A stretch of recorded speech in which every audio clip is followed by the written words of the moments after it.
प्रभु की संगति में आना परमेश्वर पिता ग्रहण करें और आप सबों को बहुतायत की आशीष दें।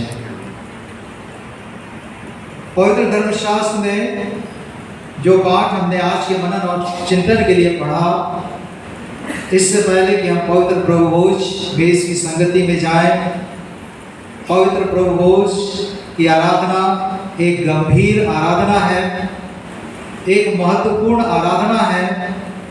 ये हमारे न सिर्फ वर्तमान जीवन से लेकिन हमारे अनंतकालीन जीवन से, सरल शब्दों में जीवन और मरण इससे हमारा जुड़ा हुआ है और इसलिए ये बहुत आवश्यक और ज़रूरी है कि हम पूरी तैयारी के साथ, सावधानी के साथ, आप पवित्र वचन में पढ़ते हैं, आपने कई बार पढ़ा है कि कोई बिना सोच विचार के असावधानी के साथ प्रभु के इस पवित्र मेज की निकटता में न आए, क्यों कर वो दंड के भागी बने हैं।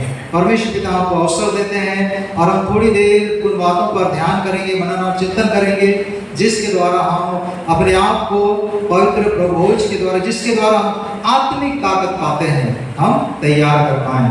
दूसरा कुरिन्थियों और उसका 5वां अध्याय, दूसरा कुरिन्थियों और उसका 5वां अध्याय, और हमने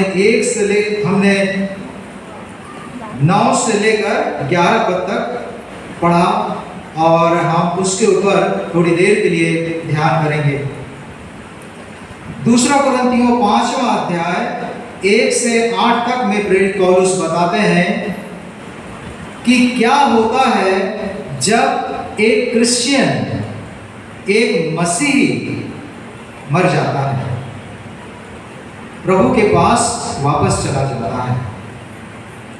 जब एक व्यक्ति जो मसीह में है उसकी मृत्यु होती है तो क्या होता है।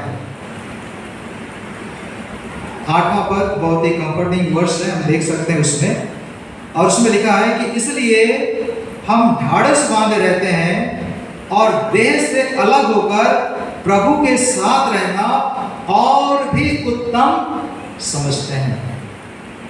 इसका सीधा सा अर्थ है कि जब एक विश्वासी की मृत्यु होती है तो वो, जैसे हम घर खाली करते हैं, वो उसकी आत्मा इस शरीर को खाली कर देती है, उसकी आत्मा प्रभु के पास चली जाती है। और विश्वासियों के लिए, इसमें मैं कह रहा हूँ विश्वासियों के लिए, क्रिश्चियंस के लिए, जो मसीह पर विश्वास करते हैं, उनके लिए देह से, इस बॉडी से अलग होने का तात्पर्य है प्रभु के संग रहना, प्रभु के साथ रहना। और अब 9वां पद, इस कारण, जब भी आप पढ़ेंगे इस कारण, therefore, तो दो विचार है, 2 थॉट्स हैं और उसको ये जोड़ रहा है, और इसके पहले कुछ कहा गया है और उसके बाद उसका एक्सप्लेनेशन है। इस कारण वहां लिखा है, हमारे मन की उमंग यह है कि चाहे साथ रहें चाहे अलग रहें, और हम उसे भाते रहें।